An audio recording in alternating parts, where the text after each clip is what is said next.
오늘 주백성교회 큐티 본문은 에스겔서 43장 1절에서 5절까지의 말씀입니다. 그 후에 그가 나를 데리고 문에 이르니 곧 동쪽을 향한 문이라.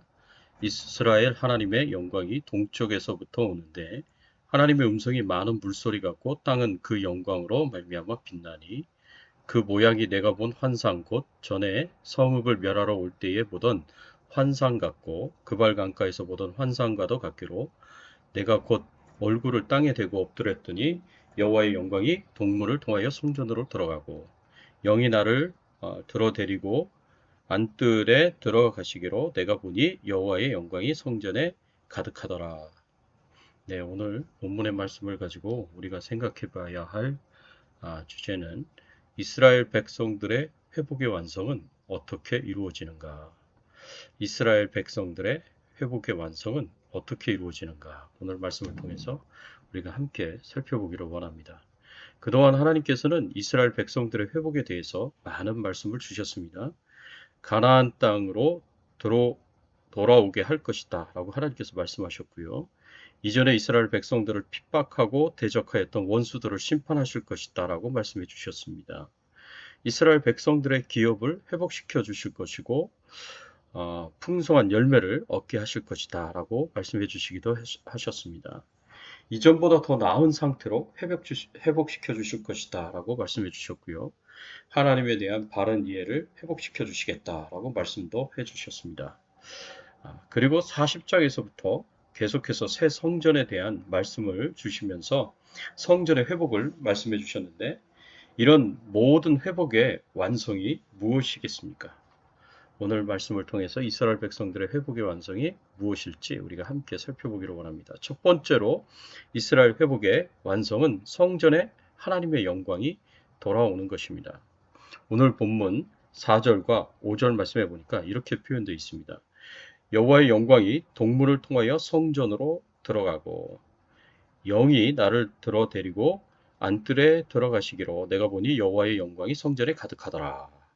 오늘 말씀을 보니까 여호와의 영광이 새 성전의 동문을 통하여 성전으로 들어가고 성전에 가득하게 되었다라는 말씀입니다. 이 동문은 성전의 정문 입구를 말합니다. 그런데 하나님의 영광이 바로 이 새 성전의 동문을 통해서 성전으로 들어가고 성전에 가득하게 되었다라고 이렇게 말씀하고 있습니다. 하나님의 영광이 성전으로 다시 돌아온 것입니다. 사실 하나님의 영광이 성전에서 떠나 있었습니다. 에스겔서 10장 3절, 18절, 19절, 11장 23절의 말씀에 보면 우리가 그것을 알 수가 있습니다. 그룹에 머물러 있던 이스라엘 하나님의 영광이 성전 문지방에 이르더니 하나님의 영광이 성전 문지방으로 옮겨갑니다. 또 18절 말씀해 보면 여호와의 영광이 성전 문지방을 떠나서 그룹들 위에 머무르니 여호와의 영광이 이제 성전 문지방을 떠나고 또 그룹들을 위에 머무르는데 19절 말씀해 보니까 그 그룹들이 날개를 들고 내 눈앞에 땅에서 올라가는데 그들이 나갈 때에 바퀴가 그 곁에서 함께하더라. 그들이 여호와의 전으로 들어가는 동문에 머물고 이스라엘 하나님의 영광이 그 위에 덮였더라.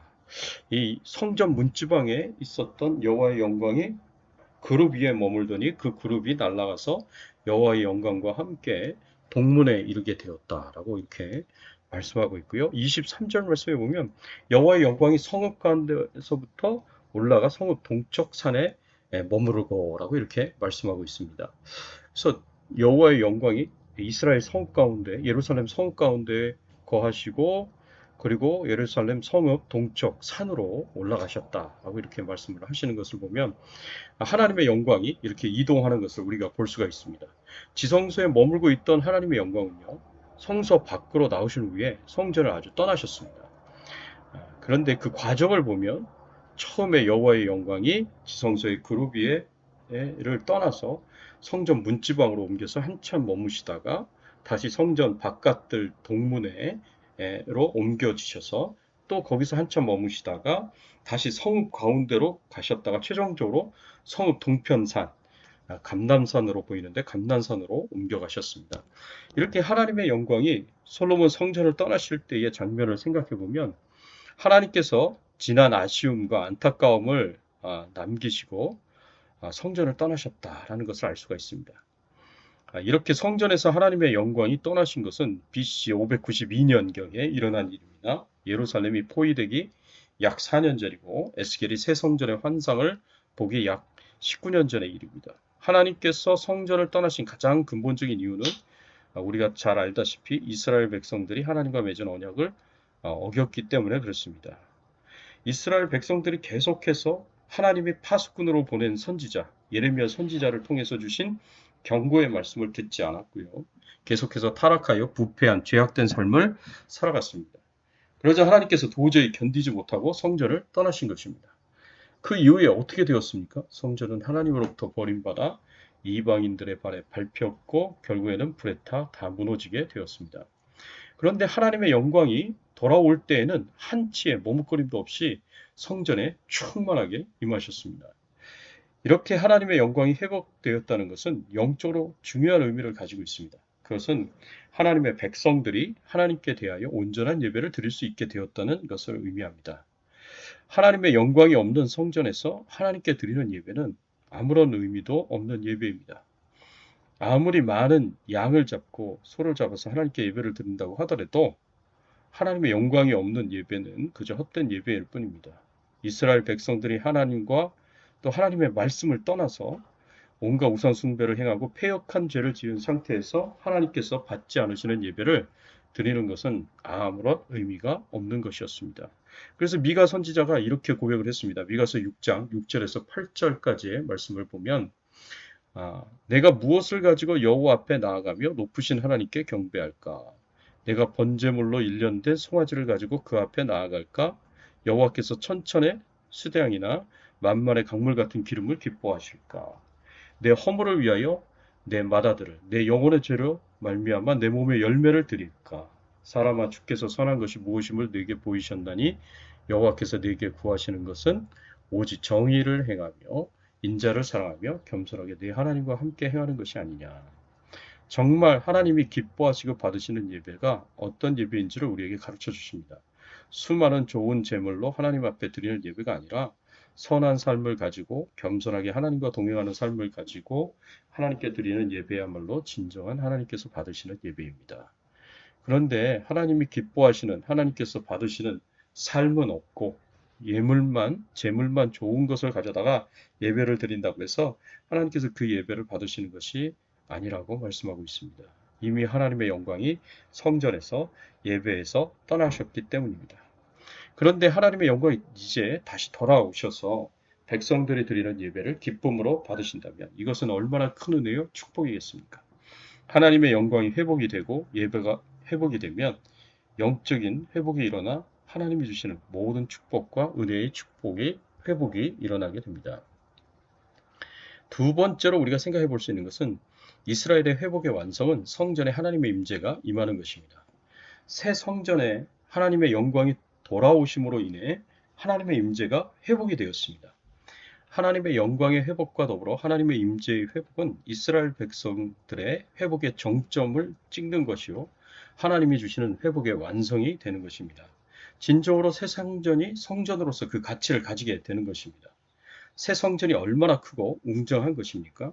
에스겔 42절의 말씀에 보면 새 성전은 동쪽, 북쪽, 남쪽 그리고 에스겔서 42장의 말씀에 보면 새 성전은 동쪽, 북쪽, 남쪽 모두 담이 500척이 된다고 하였습니다.